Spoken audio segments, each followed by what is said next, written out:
And is that a good position? Cool. All right. Well, as Julian said, my name's Caleb. Been on the LMR team for a while. I wonder, show of hands, anybody recognize the context of this picture? Some of us, yeah. So this is from the first LMR meeting on Catalina Island. I know some of you were there, and I put it up there. You know, I've been told to put an inspirational picture on the front of your talk. And as cheesy as it may sound, this is kind of inspirational to me because this was back when I was working here at NOAA and Ceres, and just out of undergrad, knew Jack squat. But you know, over the course of 3 years, you meet a lot of people along the way, advisors, mentors, fellow philosophers and theologians, and friends. And I just wanted to kind of demonstrate the idea that when PIs receive a grant, they may think, oh, it's a great opportunity to learn, tackle a science problem, but maybe what they often don't realize is how much these projects can affect a life and a developing scientist like myself. So I wanted to extend a deep gratitude to NOAA for an awesome project, 3-year project, that has really helped me become the scientist I'm trying to become. And like I said, mentors, advisors that I've met along the way, and the LMR team. So that being said, we can kind of dive into what I wanted to talk about today, which I changed my title a little bit. My title was more my thesis title, and I kind of honed in on a couple things for today, given the light of the talks we've had and some of those things. So first of all, why do we really even care about atmospheric or oceanographic circulation, specifically in the tropical Pacific? First of all, hydrologic variability is hugely important. I'm a geologist by training, so I had to put a picture of dirt in there. Earth's surface processes are hugely impacted by hydrologic variability. There's also ecological impacts of sea surface temperature, precip, and other circulatory patterns, as well as, if you count humans as ecology, there's also human impacts, especially in tropical, low-lying, very vulnerable countries. So the idea that tropical circulation is important, I think, is a little bit of an understatement and probably something I don't have to pitch too hard to this group. So this, you don't have to digest this figure too in-depth. It's just a composite plus scale reconstruction of coral Delta 018 in the South Pacific Convergence Zone that I plotted up a couple years ago with corals that I calibrated to sea surface salinity observations. And what I'm putting it up there to demonstrate is that the proxies are informing us on some pretty significant characteristic changes across the planet. Unfortunately, they're oftentimes very multivariate. For instance, there's obviously a temperature-dependent component of coral 018 in a reconstruction like this. There's also, in the Western Pacific, there's also circulatory components with different water masses being advected westward, east-west, north-south. And so there's also a component of circulation that's influencing these proxy records. And for a long time, we've been trying to tease out, well, these proxies are influenced by temperature, these are by salinity, or the circulation of different water masses. And part of what I want to do with the LMR is try to characterize the changes we're seeing and why. So first of all, I'm going to take you through kind of a contrast in the LMR, or in the LMR output, of kind of a pre-industrial characterization of surface climate trends and what I'm calling industrial era climate trends. So basically pre-industrial is 1600 to 1800, industrial is 1800 to 2000. So I want to kind of characterize the trends that the LMR is, or the proxies are telling us were occurring in those two periods. Second of all, I want to use those trends in state fields to try to say something about the circulatory trends that have been going on, centennial scale circulatory trends over the last few hundred years in the pre-industrial industrial era. So first of all, this is a figure from Midas and Clement in 2005. And what this figure shows us, it's different data sets. There's 3 reanalyses, observational data set, and atmospheric model. And what I'm putting this figure up here to demonstrate to you is that you see the trends in this figure. This figure plots up the mass flux of the Hadley overturning circulation. So basically how much mass the meridional component of the overturning circulation is transporting. And the trends in these different data sets, I don't know if you can see it super well, but the trend in this Oort Hadley circulation basically is 0.2, 0.3, yeah, big numbers. Whereas in the ERA 40, the trend is 21. So I'm putting that up there to illustrate a 2 order of magnitude difference in our understanding in different data sets of the trends in these large-scale overturning circulations. And the point I'm making is that observationally and even with models, our understanding of the trends in these large circulatory features is pretty much unconstrained. Let's be real.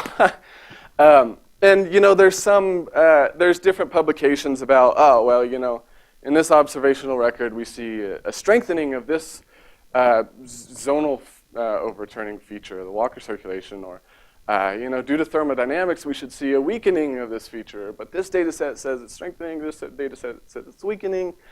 And really what I want to provide is the LMR's perspective on maybe circulatory trends.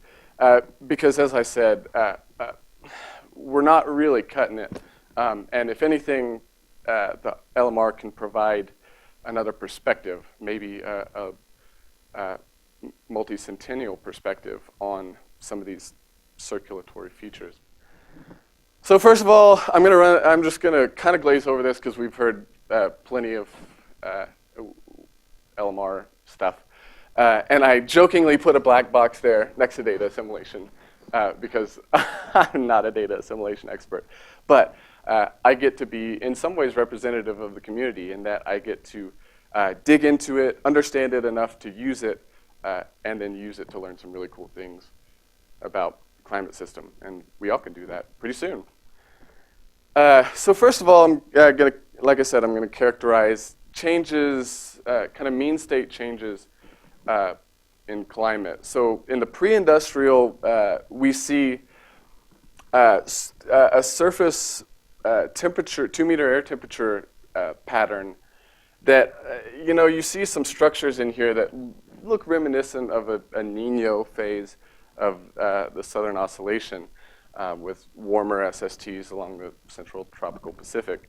Whereas in the industrial, so 1800 to 2000, there's obviously a global warming pattern. We see that, but with some interesting structural features, particularly maybe a more Niña-like structure in the trends in the equatorial Pacific with a trend towards colder surface temperatures in the east, warmer surface temperatures in the west.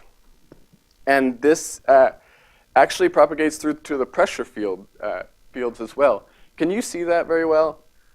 The colors, I didn't know if the colors were going to turn out. Is that any better?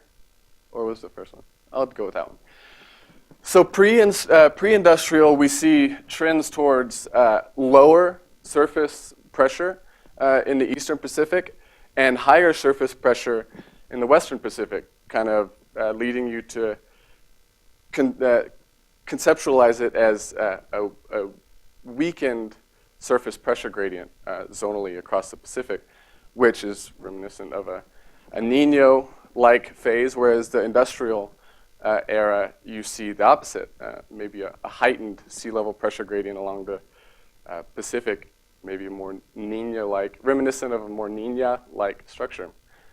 Sorry, yeah, those are the other ones. So just kind of running through a little bit of verification of the reconstructions that I'm using.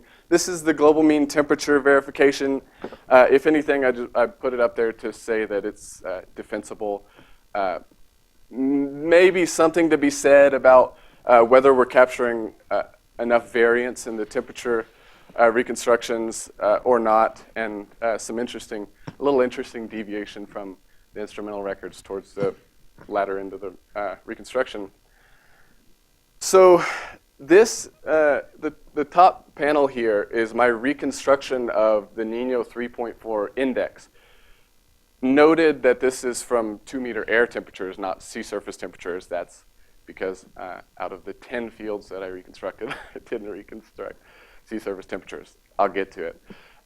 But the fact that we get a correlation coefficient of 0.7, even from 2-meter air temperatures, when compared to the observational Niño 3.4 index, I think is pretty astounding, especially given the fact that the configuration of our reconstructions, as David talked about yesterday, is uncalibrated to the instrumental record, completely uncalibrated. So there's something, this is, the bottom plot is a 25-year running variance back in time of the two series color coordinated. And you may see that our reconstructions and the variance in the ensemble mean may be a little low. And part of the defense is that is, the defense of that is, okay, maybe we sacrifice a little bit of variance in the temperature reconstruction, but with the physical PSMs that we talked about yesterday, we may hopefully get more variance from the proxies informing on other state fields. So the next figure, interestingly enough, is my reconstruction of the Southern Oscillation Index. So this is a sea level pressure-based index. Tahiti, Darwin, you subtracted one from the other. So from 2 points. And you can see we have a correlation coefficient between the observed and our reconstructed ensemble mean of 0.6. Now, again, remember that these are uncalibrated to the instrumental record. And we actually match up, we reconstruct the variance of the Southern Oscillation Index pretty well. So not only are we getting the interannual variability, but we're also getting generally the variance in a sea level pressure-based reconstruction without calibrating to any instrumental records, which I think is pretty powerful. And obviously we got the LMR, so we can extend back in time. So this is the Niño 3.4 reconstruction extending back from 2000 to 1000. We see some really interesting features of this. First of all, I want you to see just how well constrained the Niño 3.4 index is, especially going back the last 400 or 500 years. The ensemble spread is actually really quite tight, which I think is immensely encouraging in a lot of ways. And you can see some interesting features in the variance. I'm not going to talk too much about that. But what I will say is that there's an observable increase in the ensemble spread going back in time, and an observable decrease in the variance of the ensemble mean going back in time, which tells me really fundamentally that either INSO variance is decreasing back in time, or that our proxies aren't quite providing enough variance to the reconstructions prior to 1500, which, if you know anything about the proxy database we're using, around 1500 is when the number of proxies really starts to fall off. But it does actually, in Gabe's talk, it made me think about the variance in the ensemble mean back here. If we had enough proxies, that variance may come up a little bit. You may be getting low variance just because our proxies aren't constraining the early part of the reconstruction well enough. And in the Southern Oscillation Index, you see kind of the same pattern. You see we get about 400, maybe 500 years of actually really well-constrained reconstruction of the Southern Oscillation Index before it seems like the proxy influence kind of seems to die out.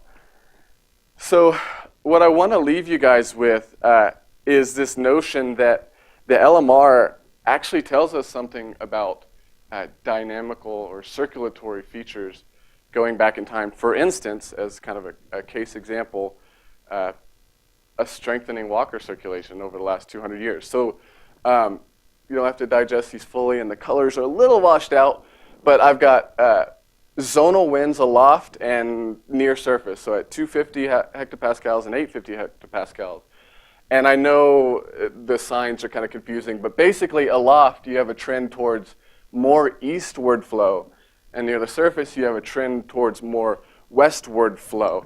And as a little schematic, I want to harken back to during the industrial era, we saw cooling in the eastern equatorial Pacific, warming in the western equatorial Pacific. We saw a trend towards higher sea level pressures in the east and lower sea level pressures in the west. This is over the industrial. And even in these zonal wind fields at different levels, even at 250 hectopascals, we see a coherent picture of strengthening eastward flow aloft and strengthening westward flow near the surface, which kind of completes a circulatory pattern that's pretty indicative of maybe a strengthening of the Walker overturning circulation in the last couple hundred years, which I think is a pretty critical insight that maybe, well, we just didn't have from the observational record as far as multi-centennial variability. So, well, that's a start. I'm about a year into my master's program, so there's lots of work to be done on this. And this is a great start. But what I want to leave you guys with is that the LMR actually can tell us about circulation and atmospheric oceanographic dynamics in the past. And it gives us a little bit of confidence moving forward that, you know, maybe with more proxies or better proxies going back in time, the LMR actually is doing a really good job constraining dynamical and circulatory fields and leading me to an interesting find, possibly that the Walker circulation has maybe strengthened in the last couple hundred years. So with that, I'll take all the questions you'd like, even though we probably don't have a whole lot of time. But I would love to talk to all of you guys. So please approach me with any questions at any point, and I'd love to chat.